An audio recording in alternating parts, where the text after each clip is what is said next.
For thousands of years, this land has been the crossroads of empires, faith. In every corner of the ancient world, there are places that breathe history. Lands where every stone whispers of empires, prophets, and dreams. Among them stands one land unlike any other, small in size, but infinite in meaning. This is the land of Israel. For thousands of years, it has been a crossroads of civilizations, a stage for battles of faith, and a symbol of hope and survival. To speak of Israel is to speak of beginnings, the beginning of monotheism, the beginning of covenants between humanity and the divine, the beginning of a story that would shape Judaism, Christianity, and Islam alike. It is a story of a people who, though scattered across continents and centuries, never forgot their bond to this land. But Israel's history is not a tale of unbroken triumph. It is a story of glory and downfall, of exile and return, of hope and tragedy interwoven again and again. Empires came and went: the Egyptians, the Assyrians, the Babylonians, the Persians, the Greeks, the Romans, the Ottomans, and others. Each empire tried to claim this land as its own, yet the people of Israel held on to their identity, sometimes in the soil of their homeland, sometimes in the longing of exile. This is not just history, it is memory, faith, and legacy. As we journey through the story of the Israelite kingdom, the rise and fall of empires, and the rebirth of a nation, we are not merely recounting the past. We are stepping into one of the oldest and most enduring human stories ever told. And like the desert wind that has blown across these hills for millennia, this story continues to echo through the present. Before the age of kings and chronicles, before scribes wrote the first records of history, humanity lived by stories. Myths carried the wisdom of generations, and among them we find some of the earliest imaginings of Israel's destiny. The Hebrew Bible is filled with echoes of mythic struggles, from the Garden of Eden to the Great Flood. These stories are not merely legends, they are reflections of humanity's deepest questions about order, about purpose, about the meaning of life in a chaotic world. In Mesopotamia, neighboring civilizations spoke of God's crafting mankind from clay. In Egypt, pharaohs were said to descend from divine beings. In Canaan, ancient myths told of Baal, the storm god, battling chaos. But in Israel, the myth took a different shape. Instead of many gods wrestling for power, there was one God, an eternal presence, unseen yet all-powerful, who guided his people through history. This was a revolutionary idea in a world ruled by polytheism.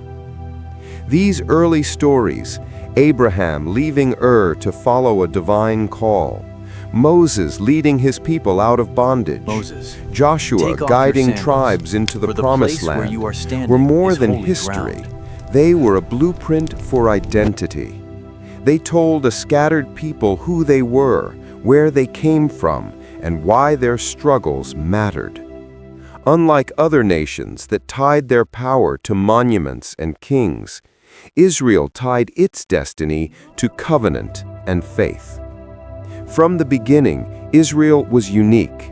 Its power was not in vast armies or golden palaces, but in an invisible promise that a small people could carry a world-changing idea, that one God ruled over all creation, and that human beings had a responsibility to live with justice, mercy, and memory. As centuries passed, the story of Israel became more than myth. It became law, philosophy, and wisdom. The prophets thundered against kings who strayed from justice. Priests preserved rituals that connected heaven and earth. Scribes wrote histories that gave meaning to triumph and exile. Israel was not just a land, it was an idea, shaped and reshaped by thinkers, dreamers, and visionaries. Unlike the philosophers of Greece, who debated reason and reality in open forums, Israel's wisdom came in the form of psalms, parables, and commandments. The 10 Commandments were not abstract theory, they were rules for living, binding the individual to the community and the community to God. Prophets like Isaiah and Jeremiah did not sit in academies, they stood in streets, warning of consequences if justice was ignored. In Israel, philosophy was not speculation, it was survival. Yet the influence of other cultures was never absent. As empires rose around Israel, ideas flowed across borders. From Babylon came questions of fate and freedom. From Persia came visions of cosmic struggle between good and evil. From Greece came the sharp blade of logic and philosophy. Israel absorbed, debated, and reshaped these currents, always anchoring them in its unique relationship with God. Perhaps the most radical idea that grew out of Israel's philosophy was this, that history itself had meaning. For the Greeks, time was a circle, endlessly repeating. For Israel, time was a line, moving from creation toward redemption, from exile toward return. This was not just theology, it was a worldview that would later influence Christianity, Islam, and the very way we think about progress today. The land of Israel, though small, was a crucible of thought. Here, in crowded marketplaces and temple courtyards, eternal questions were asked. What is justice? What is freedom? What does God require of us? Questions that echo still, thousands of years later. Every people seeks order in chaos, and for Israel, this meant forging a kingdom. For centuries, tribes had wandered and fought, bound together by faith, but divided by survival. Then came the age of kings. Saul, the first to wear a crown, united the tribes but faltered. David, the shepherd-turned-warrior, seized Jerusalem and made it the heart of Israel. Solomon, his son, built a temple unlike any the world had seen, a golden house said to be filled with the very presence of God. These kings were not just rulers, they were symbols. David's harp songs became psalms sung for generations. Solomon's wisdom became proverbs quoted around the world. Yet, with power came corruption. Kingdoms divided, rulers betrayed, and prophets warned of disaster. Israel's dreams of unity often clashed with the reality of human ambition. To ancient observers, the Israelite kingdom was not vast or wealthy compared to Egypt or Babylon, but it was extraordinary in one way. Its power rested not on military might, but on covenant and memory. Unlike other empires that sought eternal monuments in stone, Israel's legacy was preserved in words, songs, and stories, a library of faith that would outlast walls and palaces. But fragility lurked beneath the splendor. The northern kingdom of Israel and the southern kingdom of Judah would eventually be swallowed by larger empires. Yet even in destruction, Israel's story endured. For though cities could be burned, the covenant lived on in memory, and memory proved stronger than any army. Even the strongest kingdoms can fall. Israel and Judah, though rich in faith and culture, were small and vulnerable amid the great empires of the ancient Near East. Assyria swept through the north, destroying cities, scattering tribes, creating the legend of the lost 10 tribes. Judah survived longer, but only temporarily. Then came Babylon. In 586 BCE, King Nebuchadnezzar's armies stormed Jerusalem. The first temple, the jewel of Solomon's reign, was set ablaze. Priests, scribes, and citizens were taken into exile. It was a moment of despair, yet also of transformation. In Babylon, the Israelites did not disappear. They adapted. Synagogues, study, prayer, and law preserved their identity. The experience of exile deepened faith and forged a people who could endure far from their homeland. Even in captivity, the vision of return persisted. Prophets like Jeremiah and Ezekiel spoke of hope, of a time when the people would come home, rebuild their city, and restore the temple. They taught that suffering was not the end, but part of a divine plan. Exile, in a sense, became a crucible that purified faith, strengthened culture, and prepared the people for their eventual return under the Persian Empire. With the fall of Babylon, Israel came under new rulers. Alexander the Great brought Greek culture, philosophy, and governance.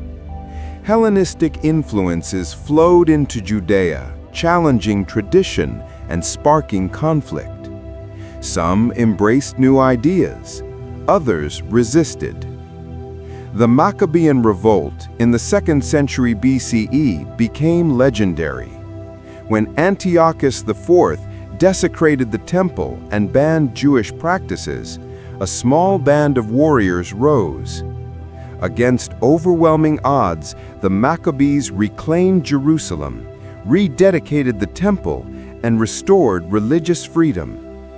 This was the origin of Hanukkah, a celebration not of conquest, but of survival and devotion. Yet the shadow of empire loomed. Rome eventually took control, installing rulers like Herod the Great. He rebuilt the temple in magnificent grandeur, yet resentment brewed. Revolts erupted, culminating in 70 CE with the Romans destroying the Second Temple. Jerusalem was left in ruins, the people scattered once more. The diaspora began in earnest, but faith, law, and identity endured. For nearly 2 millennia, Jews lived without a state. Across Europe, Africa, and the Middle East, they became traders, scholars, and craftsmen. They contributed to the cultures that hosted them, even as they were often persecuted. Medieval pogroms, expulsions from Spain, and restrictions in Eastern Europe shaped a resilient, wandering people. Yet identity persisted. Religious schools and synagogues preserved traditions, rituals, and languages. Sacred texts were studied by candlelight, and the stories of Abraham, Moses, and David were retold to each new generation. Despite exile, the dream of returning to Zion never faded. Festivals, prayers, and songs kept the connection alive. Next year in Jerusalem. This period demonstrates a unique power. Israel survived not by armies, but by memory and faith. Without land, the people endured. Without political power, they thrived in culture, law, and scholarship. Survival itself became a triumph. In the 19th century, a new idea arose: nationalism. As Europeans dreamed of unified nations, Jews dreamed of returning home. Theodor Herzl became the voice of modern Zionism. He declared that a Jewish state was not a dream, but a necessity. Waves of migration returned Jews to Palestine under Ottoman rule. Farms, villages, and schools were established. The landscape began to transform. Yet tension with the Arab population grew, setting the stage for decades of conflict. The British, after World War I, controlled the region and issued promises both to Arabs and Jews. This dual pledge laid the foundation for a century of disputes. Amid hope and struggle, the dream of Israel began to take tangible shape. The 20th century brought both tragedy and opportunity. The Holocaust exterminated 6 million Jews, leaving survivors seeking refuge. The urgency for a homeland became undeniable. In 1947, the United Nations proposed a partition, a Jewish state and an Arab state. Jews accepted, Arabs rejected. On May 14, 1948, David Ben-Gurion proclaimed the State of Israel. Within hours, neighboring armies invaded. Israel survived, though bloodied and battered. The birth of the nation was both miraculous and tragic, shaping the geopolitics of the modern Middle East. Israel's early years were defined by conflict. Surrounded by hostile neighbors, the young nation fought wars to survive. In 1967, Israel captured the West Bank, Gaza, Sinai, and Golan Heights in 6 days, a stunning military feat. In 1973, Yom Kippur saw coordinated attacks by Egypt and Syria. Israel survived, but at great cost. These wars solidified Israel's borders, forged national identity, and left deep psychological scars.